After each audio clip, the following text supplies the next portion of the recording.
ایک بات بڑی ضروری ہے، وہ میں نے آپ سے ضرور کرنی ہے۔ ایک آیت ہے قرآن پاک کی سورۃ بقرہ پہلا سپارہ آیت نمبر 120۔ اللہ تعالیٰ نے ایک حد بیان کر دی، فرمایا وَلَن تَرْضَىٰ عَنْكَ الْيَهُودُ وَلَا النَّصَارَىٰ حَتَّىٰ تَتَّبِعَ مِلَّتَهُمْ۔ فرمایا یہ یہودی اور عیسائی تم سے ہرگز راضی نہیں ہوں گے۔ یہ قرآن ہے اور سادہ ترجمہ تفسیر کی بھی ضرورت نہیں۔ یہ معاہدے کر لیں، محبت کے وعدے کر لیں، یہ تم سے راضی نہیں ہوں گے۔ کب راضی ہوں گے؟ حتی تتبع ملتہم، یہاں تک کہ تم ان کے دین کی پیروی کرنے لگ جاؤ۔ میرا جب پہلی دفعہ پاسپورٹ بنا تو میں نے سارا پڑھا، کتابیں پڑھنے کا شوق تھا شروع سے۔ اس کے ہر صفحے پہ لکھا ہے کہ سوائے اسرائیل کے، یعنی آپ پوری دنیا میں یہ سبز ہلالی پاسپورٹ لے کے جا سکتے ہیں، خبردار اسرائیل آپ یہ پاسپورٹ لے کے نہیں جا سکتے۔ یعنی اتنی نفرت کسی ملک سے کہ اس پر لکھ کے چھاپ دیا ہر صفحے پر کہ یہ پاسپورٹ سوائے اسرائیل کے ہر ملک کے لیے کارآمد ہے۔ میرا سوال ہے عرب کے ان لیڈروں سے جنہوں نے اسرائیل کے ساتھ معاہدہ کیا، مجھے بتاؤ تمہیں فلسطین کی بیٹیاں بھول گئی نا ساری کی ساری؟ تمہیں وہ ماں بھول گئی نا جو مسجد اقصیٰ کے دروازے پہ کھڑی ہو کے چیخیں مارتی تھی اور کہتی تھی کوئی علی کو خبر کرو کہ میری بچیاں قید میں ہیں؟ وہ بھول گئی؟ تمہیں وہ بہن بھول گئی نا جس پر شراب کی بوتل انڈیڑتے تھے اسرائیل کے فوجی؟ وہ آپ کو ابھی بھی ویڈیو مل جائے گی۔ وہ انڈیلتے تھے شراب کی بوتل، اسے پکڑتے تھے، دست درازی کرتے تھے، اور وہ بیٹی کہتی تھی یا رحمت للعالم۔ بھول گیا تمہیں وہ سارا کچھ؟ تم نے ایک منٹ لگایا اور تم معاہدہ کس سے کروا رہے ہو؟ امریکہ کے صدر سے؟ اتنا ظلم کیا تم نے، اتنا قاتل کے ساتھ معاہدہ؟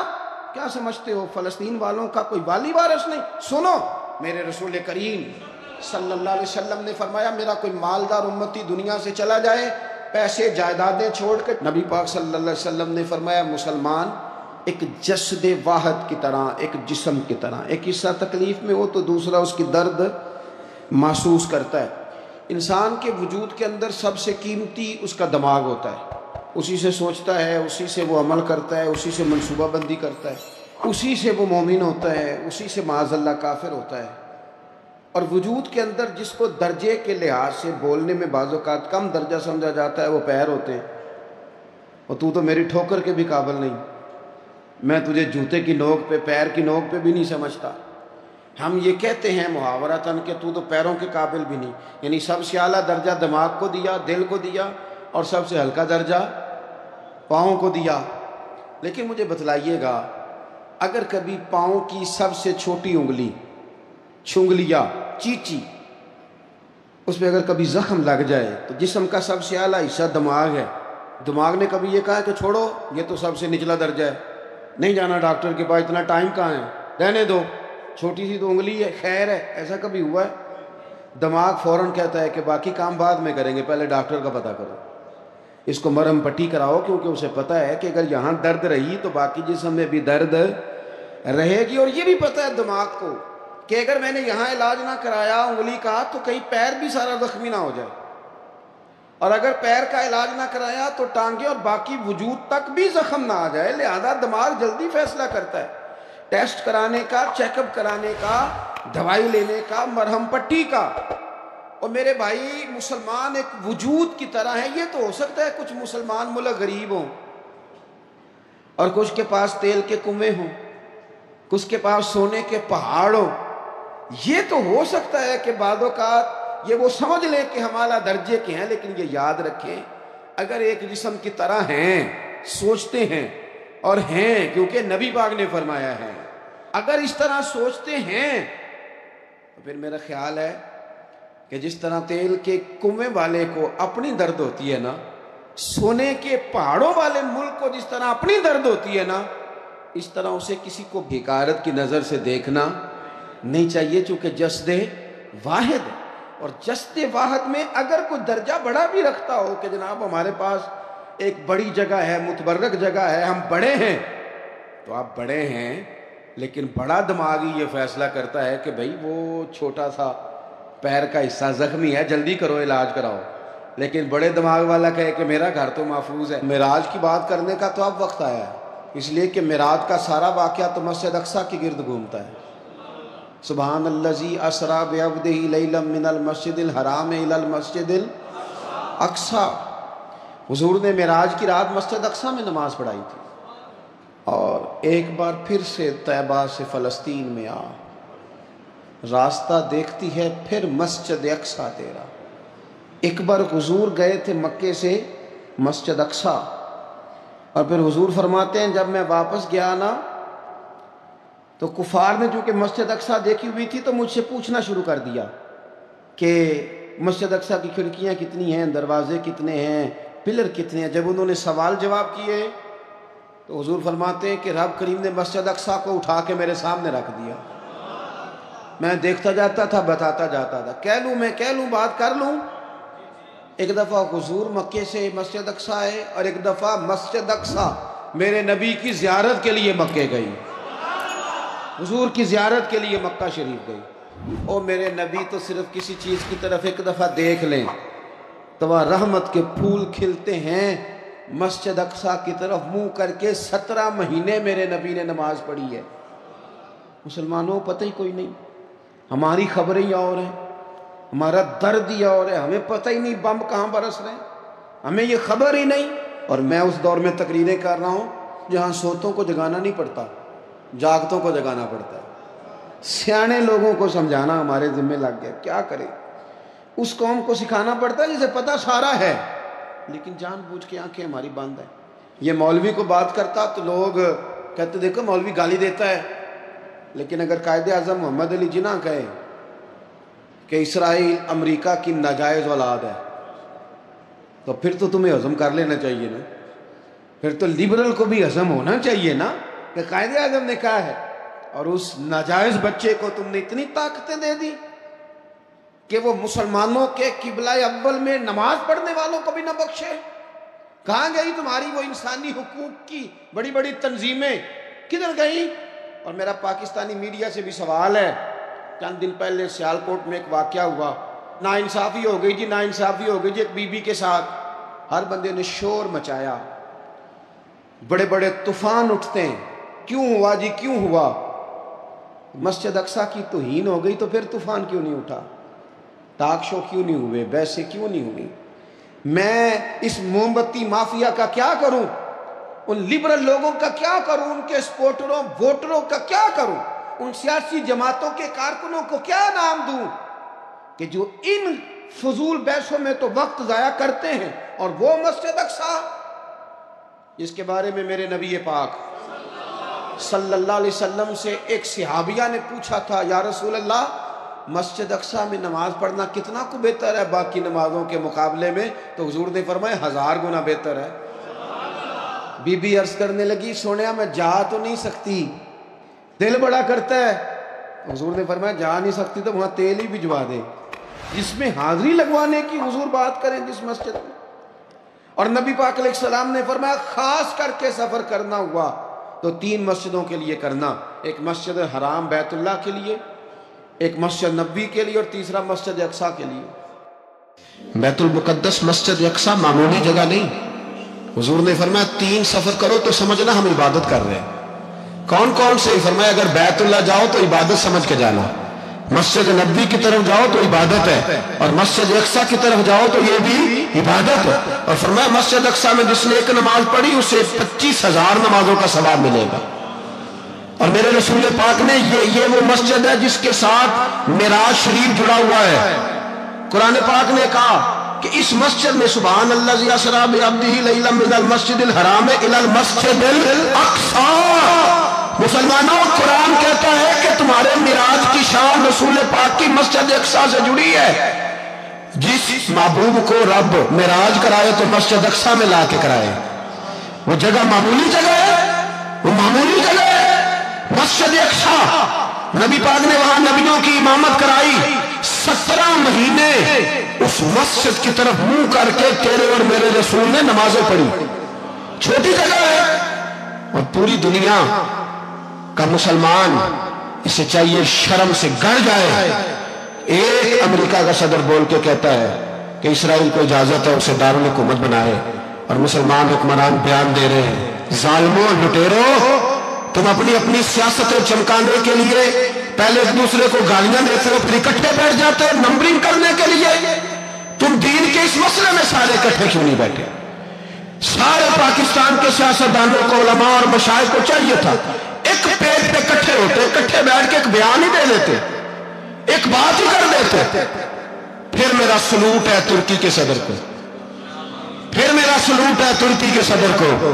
اس نے بہت عرصہ پہلے کہا تھا مسجد اقصی میری خواب میں آئی تھی اور رو کے کہتی تھی آئے مجھے کوئی صلاح الدین ایوبی کا ماننے والا، کوئی آئے مجھے بچائے. کہتے میری خواب میں آئی تھی اور روتی تھی، کہتی تھی کوئی آئے. اور ایک شاعر نے کہا ہے مسجد اقصی نبی پاک کو بھی بلاتی ہے، کہتی ہے ایک بار پھر طیبہ فلسطین میں آ، راستہ دیکھتی ہے پھر مسجد اقصی تیرا. ایک بار پھر سے طیبہ سے فلسطین میں آ، راستہ دیکھتی ہیں پھر مسجد اقصی تیرا. کوئی بولا ہی نہیں اتنا مقدس مقام، چھوٹے چھوٹے بیانوں کئی اکٹھے ہو جاؤ، میں بتاتا ہوں تمہیں مسئلے کا حل کیا ہے. میں بتاتا ہوں. دو کام کرو، ایک کام وہ کرو جو حضرت سلمان فارسی نے کیا تھا. سنو سنو حل سنو مسئلے کا. میں چھوٹا آدمی ہوں پر حل سنو مسئلے کا.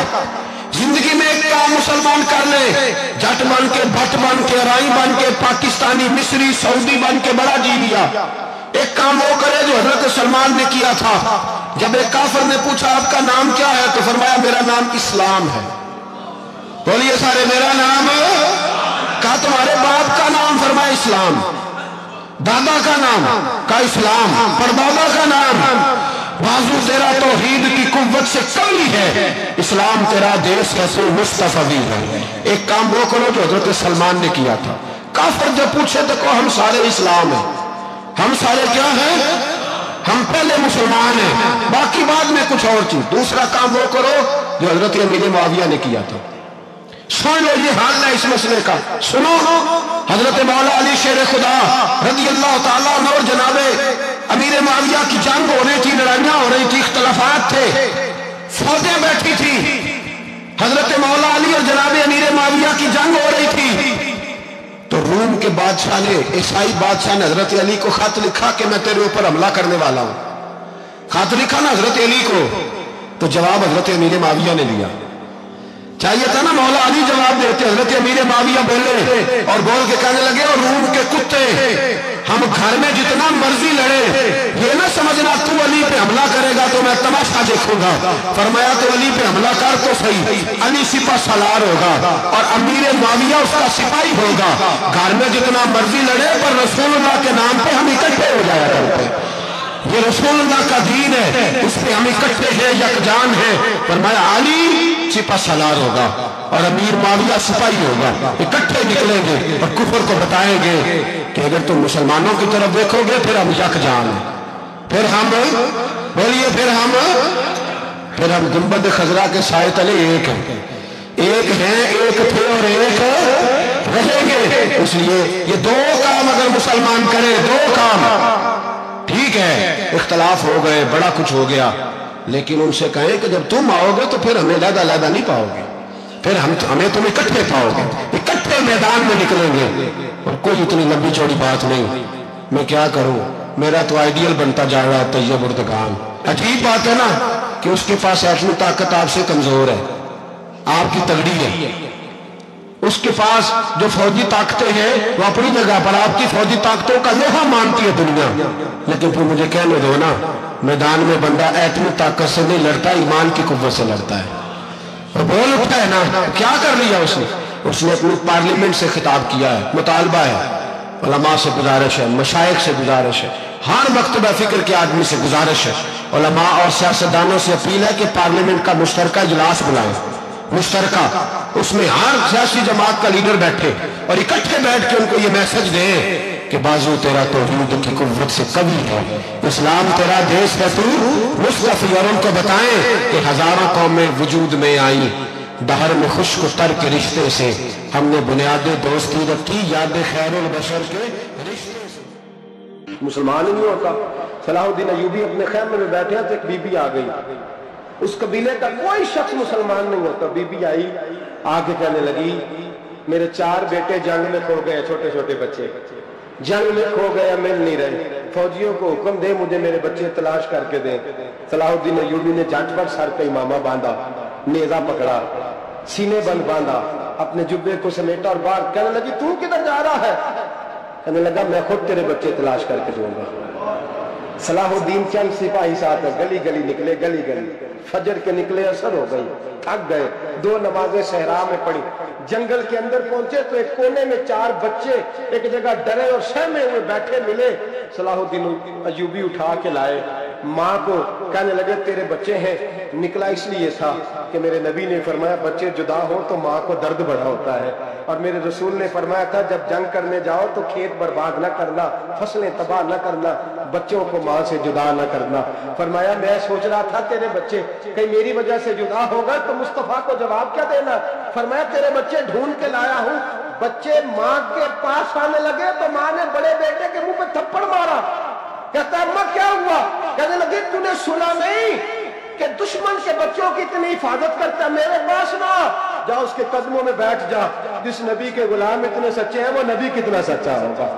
بنو قریظہ اور بنو نذیر 2 محلے تھے یہودیوں کے، یہودیوں نے بڑی عہد شکنی کی تو نبی پاک صلی اللہ علیہ وسلم نے ان کو بے دخل کر دیا، مدینے سے نکال دیا، مدینہ منورہ سے۔ یہودی نکل گئے مدینہ طیبہ سے، تو جب وہ نکل کے جا رہے تھے تو ان کے مکان، ان کے باغ، ان کی جائیدادیں بچ گئی۔ نبی پاک علیہ السلام نے انصار مدینہ کو پہلے بلایا، جاگ رہے ہیں نا آپ لوگ، پیسے آتے کسی کو برے لگتے ہیں، اب تو یہ بھی حلال حرام کی تمیز بھی اٹھتی جا رہی ہے، جائیداد، باغ، مال، علاقہ خالی ہوا ہے، وہ چلے گئے اور لوگ تو ڈھونڈتے پھرتے ہیں۔ اللہ خیر فرمائے، شاملار جگہ ملتی نہیں اب شہروں میں، وہ کس کس نے نام کرا لیا، کدھر گئی ہے کوئی خبر ہی نہیں، خالی جگہ پڑی ہے۔ میرے نبی پاک علیہ السلام نے پہلے انصار مدینہ کو بلایا، حضور نے فرمایا انصاریوں بہت بڑی جائیدادیں یہودیوں کی، بنو نذیر اور بنو قریظہ محلے خالی ہو گئے، میرا دل کرتا ہے وہ تمہیں دے دوں، اس لیے کہ تم نے اپنے مہاجر بھائیوں کے ساتھ بڑا تعاون کیا، جائیدادیں تم نے دے دی ہیں، مکانات دے دیے ہیں، بڑا کچھ تم نے دیا ہے، میرا دل کرتا ہے وہ تمہارے نام کر دوں۔ تو انصار مدینہ کیا کہنے لگے یا رسول اللہ دے تو ہم نے دیا ہے پر وہ بیچارے جھجکتے ہی رہتے ہیں، وہ جھجکتے ہی رہتے ہیں، کھول کے ہماری چیزیں استعمال نہیں کرتے، تو حضور ہم تو پہلے ہی انصار ہیں، ہمارے پاس بڑا کچھ ہے، آپ مہربانی فرمائیں وہ سارا کچھ مہاجروں کو دے دے مہاجرین کو، ہمیں نہیں چاہیے۔ اب چلے گئے بات کر کے، میرے حبیب پاک نے مہاجروں کو بلا لیا، فرمایا بنو نذیر اور بنو قریظہ قبیلے کی جائیدادیں آئی ہیں، تمہارے پاس بظاہر جو چیزیں ہیں بھی وہ بھی انصار مدینہ کی ہیں، تو میرا یہ خیال ہے کہ وہ سارا کچھ تمہیں دے دیا جائے۔ ابو بکر صدیق رضی اللہ تعالیٰ عنہ کہنے لگے یا رسول اللہ صلی اللہ علیہ وسلم ہمارے انصار بھائیوں نے ہمارے لیے دل تک کھول دیے ہیں، حضور انہوں نے ہر چیز بانٹ کے ہمارے سامنے رکھ دی ہے، ہم اتنے خرد غرض ہیں کہ سارا کچھ لپیٹ جائیں، کہ حضور ہمارے پاس جو مکان ہے وہ ہے، ہم کاروبار کر رہے ہیں، تجارتیں کر رہے ہیں، مزدوریاں کر رہے ہیں، ہم انشاءاللہ اور بنا دیں گے، آپ یہ ہماری طرف سے ہمارے انصار بھائیوں کو گفٹ کر دیں، آپ انہیں دے دیں۔ میرے حبیب کی آنکھوں میں آنسو آ گئے، میرے نبی پاک علیہ السلام رو پڑے، یا رسول اللہ کیوں روتے ہیں؟ فرمایا تمہارا یہ بھائی چارہ قائم رہا تو اللہ اسلام کو بڑی قوتیں عطا فرمائے گا، اللہ طاقتیں دے گا اسلام کو، اگر تمہارا یہ رنگ قائم رہا، یہ انداز، میرے غلاموں تمہارے یہ طور طریقے، ایک بھائی کہتا ہے دوسرے کو، دوسرا کہتا ہے تیسرے کو۔ مسلمانوں کی نا ایک تعداد لڑتے لڑتے لڑتے لڑتے دور چلے گئی، تاتاریوں نے قید کر لیا، 4 مسلمان تھے، تبلیغ کرنے گئے، جنگ کرنے گئے، جہاد کرتے کرتے کافروں سے لڑتے لڑتے تاتاری قوم میں چلے گئے، وہاں قید کر لیے گئے تو سزائے موت کا حکم ہوا، 4 بزرگ تھے، سزائے موت کا حکم ہوا تو تاتاری بادشاہ جو تھا وہ بڑا خلاف تھا، بڑا سخت مخالف تھا مسلمانوں کے، اس نے کہا کہ ان کو جب پھانسی دینا نا مسلمانوں کو تو میرے سامنے دینا۔ اب 4 عالم ہیں، 4 صوفی ہیں، سفید داڑیاں، سر پہ امامے، پھانسی کا وقت آیا تو جو پھانسی گھاٹ ہے وہ ایک ہے، چاروں کو کٹھے پھانسی نہیں ہو سکتی، ایک کو کہا کہ ایک ایک کر کے ان کو پھانسی دو۔ جب پھانسی کا وقت آیا نا تو جو سب سے پیچھے صوفی تھے وہ دوڑ کے آگے آئے، کہنے لگے بادشاہ پہلی باری میری لگا، پہلی۔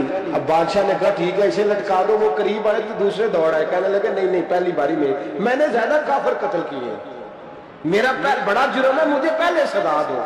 ان کو پھانسی دینے لگے تو تیسرے آ گئے، کہنے لگے نہیں یہ تو میرا قتل کرتا تھا، رستے میں بتایا کرتا تھا، ڈھونڈ کے میں بتلاتا تھا کہ یہاں زیادہ تعداد ہے، مجھے پہلے پھانسی دو۔ تیسرے کے ساتھ بات ہو رہی تھی تو چوتھا دوڑا آیا، کہنے لگا یہ رستے بتاتا تھا، یہ تبلیغ کرتا تھا، یہ سارا کچھ کرتا تھا، لیکن کہا یہ کہتے تھے چلو واپس چلتے ہیں، میں جانے نہیں دیتا تھا، میں کہتا تھا اور کافر مارنے اور علاقے فتح کرنے، میرا جرم بڑا ہے، مجھے پہلے پھانسی دو۔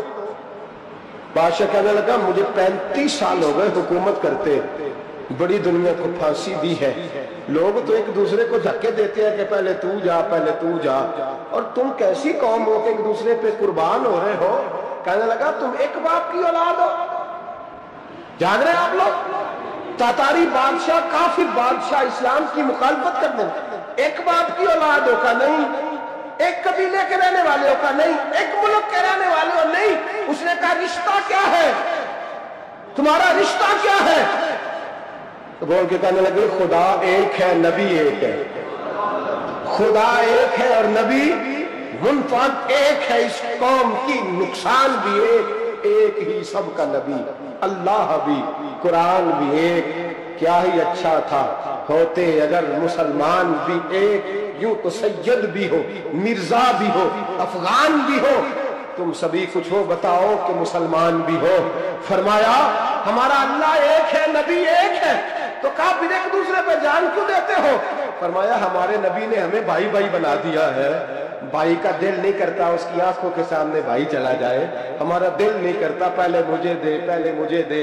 بادشاہ کہنے لگا تمہارا جذبہ مجھے متاثر کر گیا، جاؤ میں تم چاروں کو آزاد کرتا ہوں، تمہیں آزاد کرتا ہوں۔ میرے دوستو یہ رنگ تھا، دیکھیں نا، یہ اس دھرتی نے نظام دیکھا ہے نا، اس فلک نے پہلی بار دیکھا، اس زمین نے پہلی بار، اور میرے حضرت صاحب فرمایا کرتے تھے زمین تڑپ کے روئی، اس نے پہلی دفعہ دیکھا۔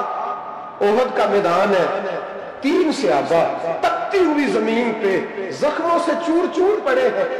حضرت انس بن نضر رضی اللہ تعالیٰ عنہ پانی کا پیالہ لے کے پہنچے، ایک زخمی سے کہا تجھے پانی پلانا ہے، تو کہنے لگا میرے زخم تھوڑے ہیں، وہ جو ساتھ پڑا اس کے زخم گہرے ہیں، پہلے اسے پانی پلا دے، جا اسے دے دے۔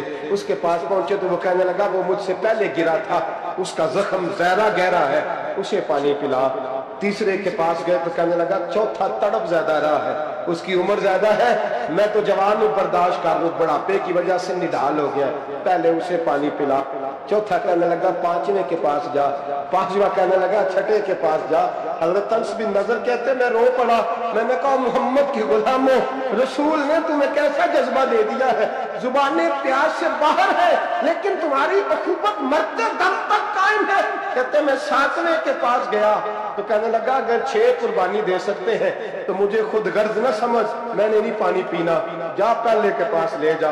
کہتے میں پہلے کے پاس آیا تو روح پرواز کر گئی، دوسرے کے پاس آیا تو روح پرواز کر گئی، میں 7ویں تک آیا تو انتقال کر گئے۔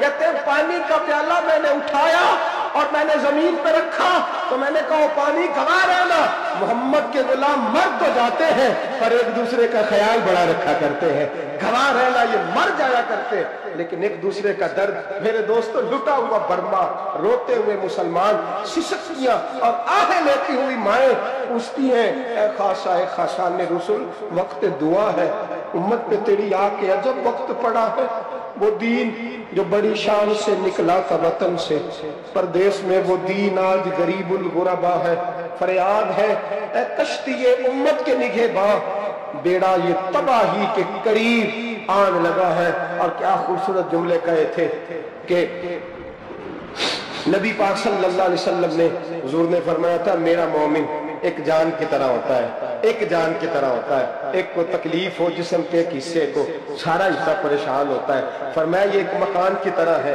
ایک اینٹ دوسری اینٹ کو مضبوط کرتی ہے، فرمایا یہ مضبوط لوگ ہیں، یہ مضبوط لوگ۔ حضرت عمر فاروق کا زمانہ ہے، ایک آدمی نے سیری بھیج دی ایک گھر میں بطور تحفہ، قحط کا زمانہ تھا، گوشت ملتا نہیں تھا، جانور، ایک آدمی نے سیری بھیج دی ایک آدمی کے گھر میں، اس نے کیا کیا، اس نے اپنی بیوی سے کہا ہماری تو خیر ہے، ساتھ والا پڑوسی زیادہ غریب ہے، ادھر نہ بھیج دے، یہاں گندم امیر شہر کی ہوتی رہی خراب، اور بچی کسی فقیر کی فاقوں سے مر گئی. کہا ساتھ والے پڑوسی کے گھر سے میں کئی دنوں سے بھوک کی آوازیں وہاں بھیج دے. اس کے گھر گئی تو اس کی بیوی شوہر کو مشورہ دیتی ہے, کہتی ہے میرے بچے تو دلیر ہیں, ساتھ والے کے چھوٹے ہیں, وہ گزارا نہیں, ادھر نہ بھیج دے. ادھر گئی. ایک روایت ہے 7 گھر, ایک روایت ہے 21 گھر.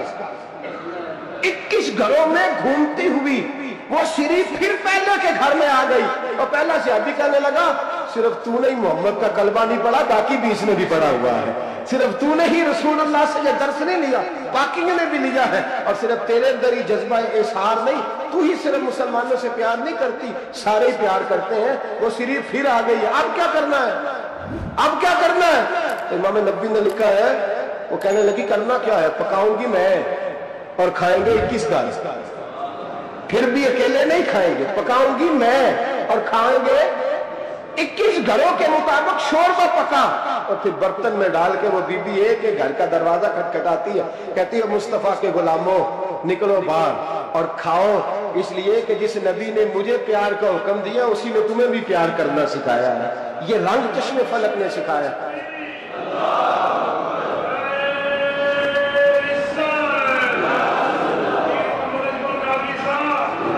آپ کی بڑی مہربانی, زندہ باد وہی ہے جس کو اللہ رسول زندہ باد فرمائے, بڑی مہربانی, اللہ جزا دے. عرض یہ کرنے جا رہا تھا کہ رسول کریم صلی اللہ علیہ وسلم نے پیغام دیا امت کو. فرمایا دیکھیں نا کتنے بڑے لفظ ہیں. یہ نہیں فرمایا دوزخ میں جائے گا, یہ نہیں فرمایا کہ اسے جہنم کی سزا ملے گی. میرے نبی نے فرمایا میں اسے مومن مانتا ہی نہیں, میں اسے مسلمان اپنا مانتا ہی نہیں. حضور کسے؟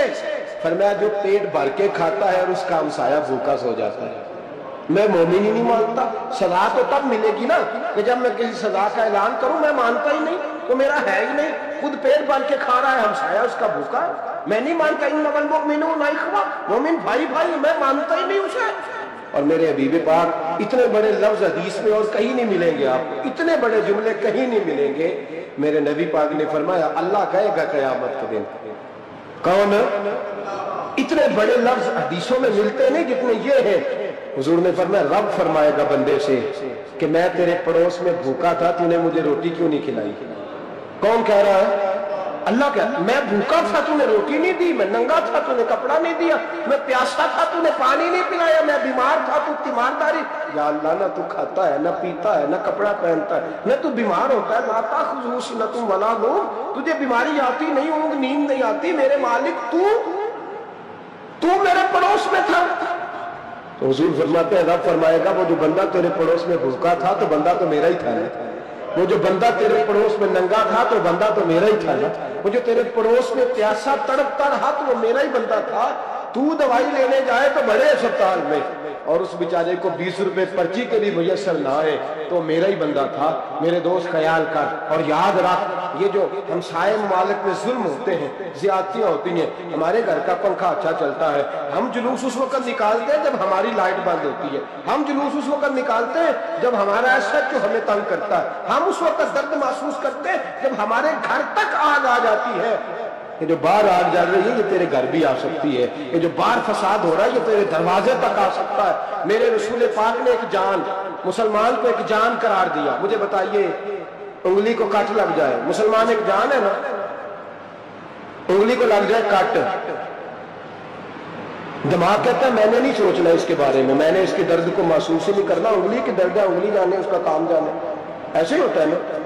بولے پیروں سے کہتے ہیں, انگلی کہتی ہے چاہے ڈاکٹر کے پاس, پیر کہتے ہیں نہیں میں نے نہیں جانا. انگلی کا کام ہے انگلی جائے, ایسے ہی ہے نا. دل سے کہتے ہیں تو تڑپ تھوڑا سا, انگلی کو درد ہے, کہتے ہیں میں کیوں تڑپوں, انگلی کا معاملہ, انگلی جانے, اس کا کام جانے. ٹیلی فون کرنا ہے, ڈاکٹر صاحب کا پتہ کرنا ہے, تو کان کہتے ہیں میں نے نہیں بات سننی ڈاکٹر صاحب کی, زبان کہتے ہیں میں نے نہیں بولنا, انگلی جانے. ایسا ہوتا ہے. پیر احتجاج کرتے کہ میں نے ڈاکٹر کے پاس, میں کیوں چکر کھاتا پھروں ڈاکٹر کی دکان کی, انگلی کو درد ہے انگلی جانے. ایسا ہوتا ہے بھئی. میرے رسول پاک نے فرمایا مسلمان ایک جان ہے. تو درد برما کے مسلمانوں کو ہو رہا ہے تو پاکستانی کہہ رہے ہیں کوئی بات نہیں, وہ جانے, ان کا کام جانے. ایک جان ہے نا, درد ہونا چاہیے, تکلیف ہونا چاہیے. پھٹے پہ باتیں ہوتی ہیں اس موضوع پہ, اسمبلی پہ گفتگو ہوئی ہے اس موضوع پہ, آپ کی صوبائی اسمبلیاں اس موضوع پہ بولی ہیں, آپ کے کونسل اس موضوع پہ بولے ہم تو اپنی اپنی سیاستیں اپنے اپنے تماشے اپنے اپنے چکروں میں لگے ہوئے. وہ دریا کے اندر سسکتے مسلمان، بنگالی کہتے ہیں ہمارے نہیں، برمی کہتے ہیں ہمارے نہیں، پاکستانی کہتے ہیں ہمارے نہیں، ترکی کہتے ہیں وہ کس کے ہیں؟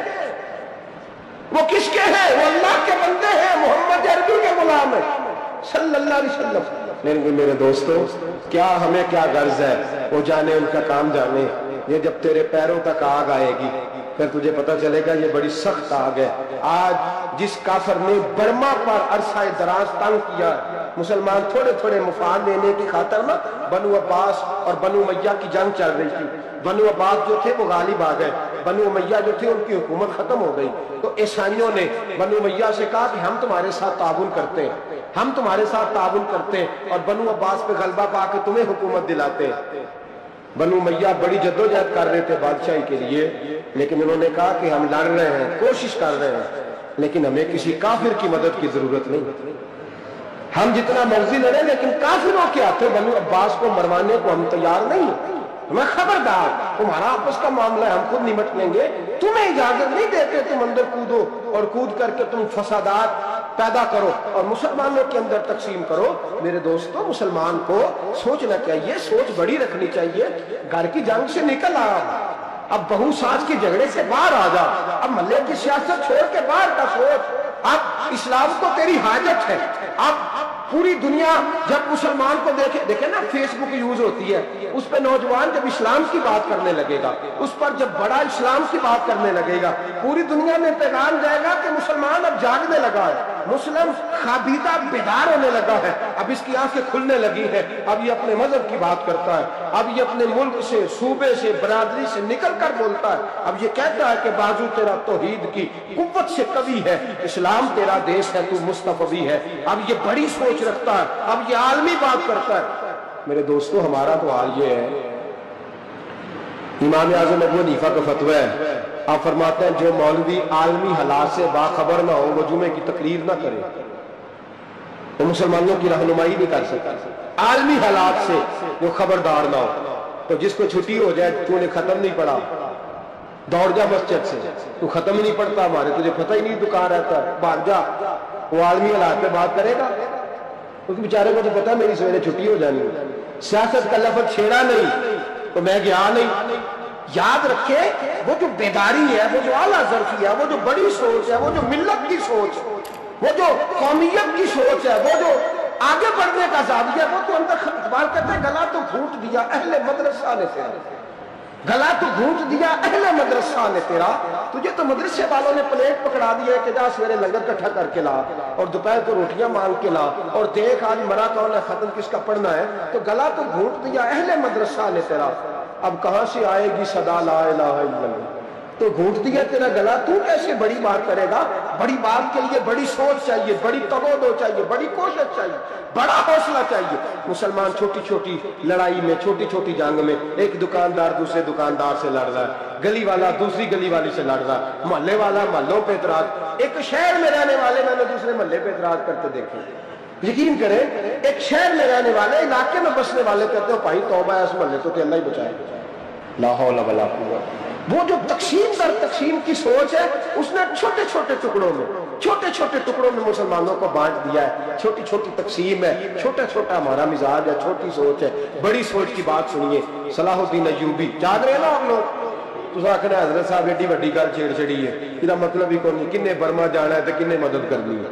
میں تو بھائی فریضہ سر انجام دے رہا ہوں. میرے نبی نے فرمایا برائی کو یا ہاتھ سے بدل، ہاتھ سے نہیں بدل سکتا تو زبان سے تو بولنا. تو میں معذور ہوں، کمزور آدمی ہوں، ہاتھ سے بدلنے کی طاقت نہیں رکھتا، تو دوسرے درجے پہ تو مجھے عمل کرنے دو نا. اثر کرے نہ کرے سن تو لے میری فریاد، نہیں ہے داد کا طالب یہ بندہ آزاد. رونے تو دو، تڑپنے تو دو، آہیں تو بہانے دو، سسکیاں تو لینے دو، مار کھائیے تو تڑپنے تو دو. وہ قرآن پاک برما میں پابندی لگی ہے تو میں یہاں سوچنے لگا ہوں کہ وہاں تو پابندی لگی ہے، یہاں پہلے لوگ کوئی نہیں پڑھتے. معاذ اللہ تعالیٰ حالات دن پہ دن مسلمانوں کے لیے ایک ایک کر کے. افغانستان میں جو آگ لگی تھی پھر وہ عراق میں بھی لگی، پھر وہ لیبیا میں بھی لگی، پھر وہ مصر میں بھی لگی، پھر وہ یمن میں بھی لگی، سعودی عرب میں دھماکے ہوئے. میرا دل تڑپا ہے، مجھے پریشانی ہوئی. میں بچے پاس تھے، میں بڑا ڈسٹرب ہوا، میں نے کہا یار یہ ہمارا سب کا اجماعی عقیدت کا مرکز ہے، ہم کم از کم 1000 اختلاف کے باوجود کہا کرتے تھے کہ عرب میں امن ہے، یار وہاں سکون ہے، وہاں دکانیں کھلی چھوڑ کے لوگ چلے جاتے ہیں، وہاں بھی فساد ہونے لگا، وہاں بھی آگ بڑھ گئی ہے۔ لیکن ہم صرف چھوٹی چھوٹی کر کے جب آگ بجھانے کی کوشش کریں گے اس وقت آگ نہیں بجھے گی، جب ہر آدمی اپنے پیالے میں پانی لے کے آئے گا، ہر شخص اپنے گھر کی نل چلائے گا، ہر شخص نلکا چلائے گا اور پانی نکال کے یہ آگ بجھائے گا، تب یہ آگ بجھے گی۔ ہر آدمی کو کردار سوچ بڑی کرے، نظریہ بڑا کرے، ملت کی بات کرے، مسلمان ہو کے سوچے، مسلمان ہو کے سوچے، خدا را نکلے یہ گھر کے جھگڑوں سے، تھوڑی دیر کے لیے اپنے آپ کو بڑا کرے، بڑی سوچ آپ بنائیں، جب دوستیاں لگائیں، یارانیاں لگائیں، کہ چھوٹے موٹے حساب سے بچیں۔ بابا بلے شاہ صاحب فرماتے کورے ورک کتاب نہیں ہوندے، کورے ورک کتاب نہیں ہوندے، پتھر دل گلاب نہیں ہوندے، او بلیا یاری سوچ کے لائیں، یارا نال حساب نہیں ہوندے۔ پھر ذرا نکلے اس حساب کتاب سے باہر، بلیا یاری سوچ کے لائیں، یارا نال صاحب نہیں ہوندے، پھر ذرا بڑا ذہن کرے، چھوڑے اپنے صاحب یوسرون اعلان کسی وَلَنَبْلُوَنَّكُمْ بِشَيْءٍ مِّنَ الْخَوْفِ وَالْجُوعِ وَنَقْصٍ مِّنَ الْأَمْوَالِ وَالْأَنفُسِ وَالثَّمَرَاتِ، پھر حساب کتاب سے نکلے، پھر امام علی مقام کی طرح یہ سوچ بنائے کہ حسین کے بچے چلے جائیں تو کوئی حرج نہیں، امت پر آنچ نہیں آنی چاہیے۔ ایک امام علی مقام، کل تک امام میدان میں کھڑے تھے تو اکیلے تھے، لیکن آج پوری دنیا کہتی ہے حسین ہمارا ہے، حسین ہمارا ہے۔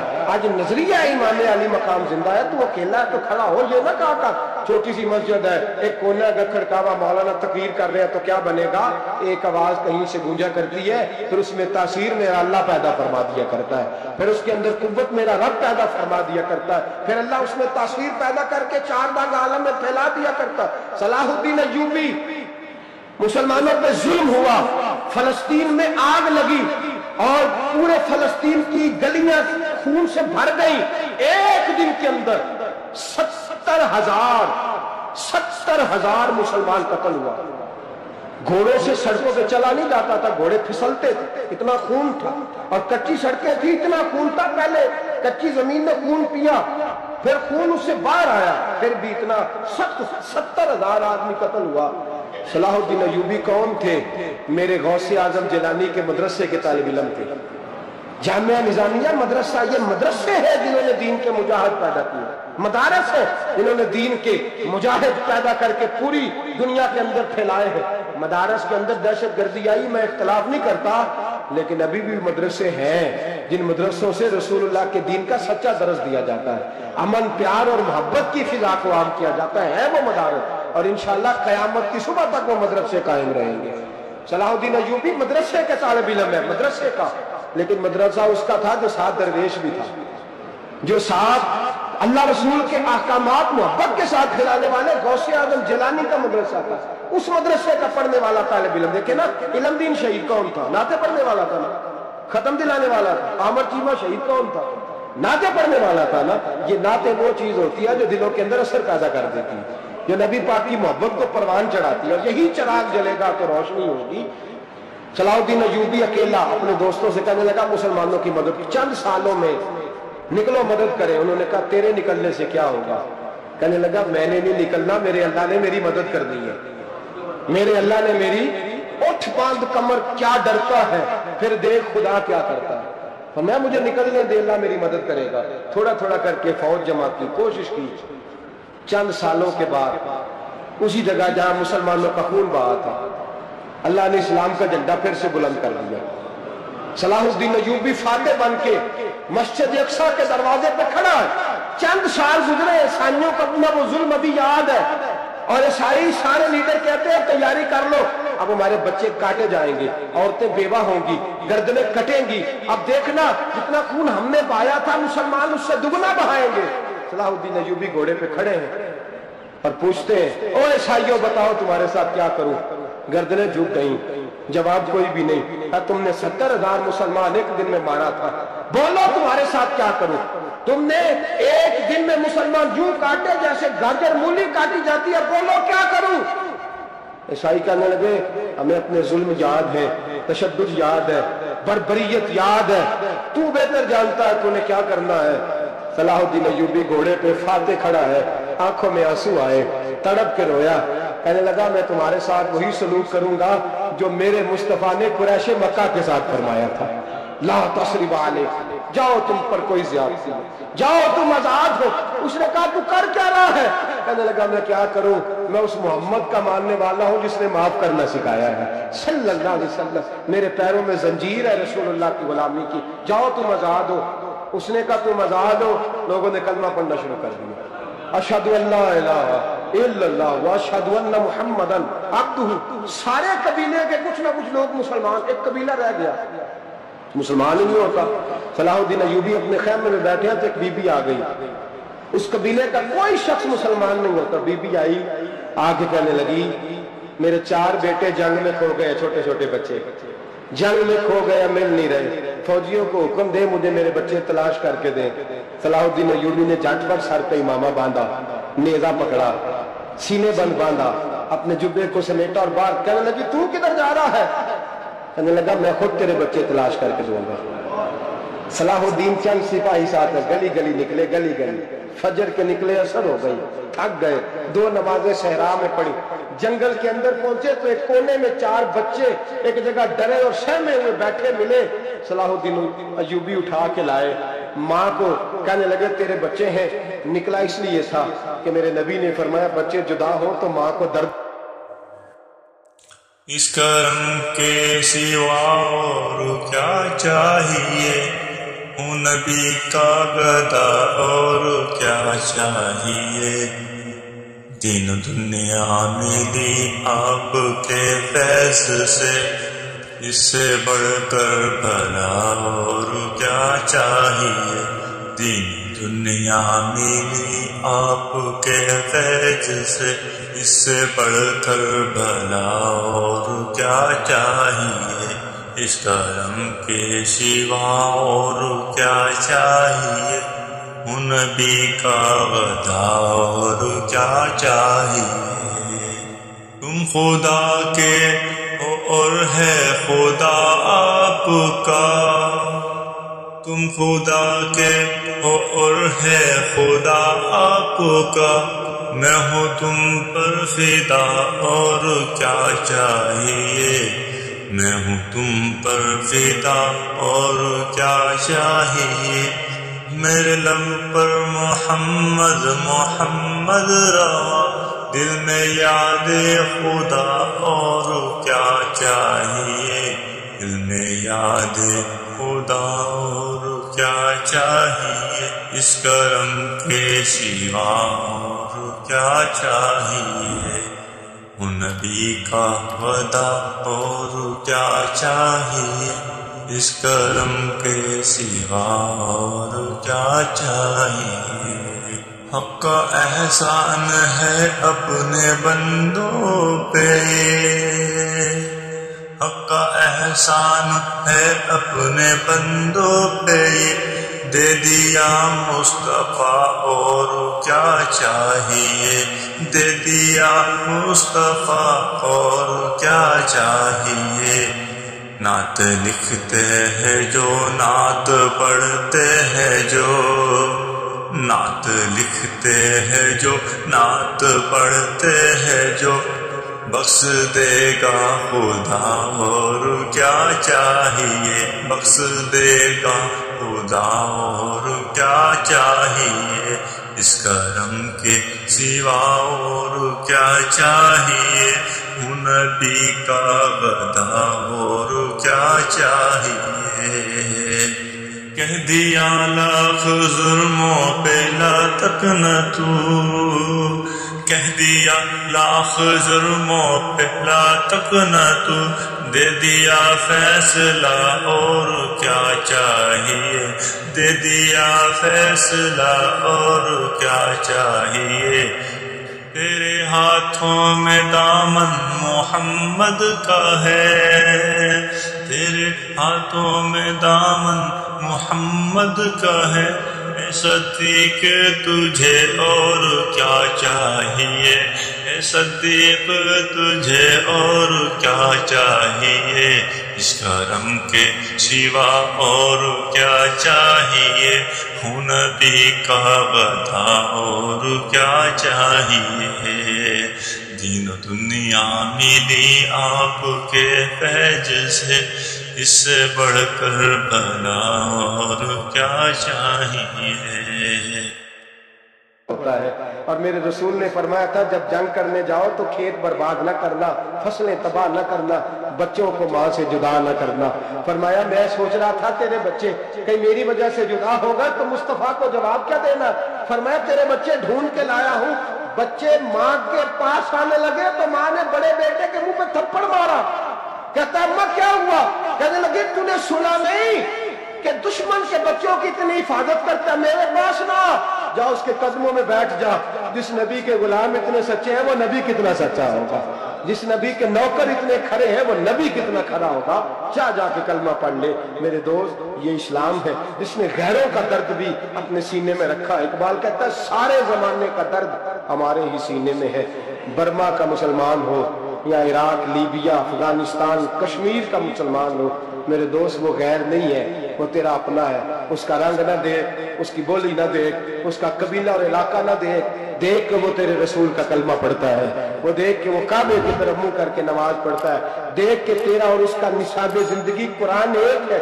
میرے دوست کچھ نہیں کر سکتا تو دعا تو کر دیا کر، کچھ نہیں کر سکتا تو التجا تو کر دیا کر۔ اللہ کے حضور یہ تو کہا کر کہ اللہ مسلمان جہاں بھی ہیں تو ان کی مدد فرما، اللہ مسلمان جہاں بھی ہیں تو ان کی غیبی امداد فرما۔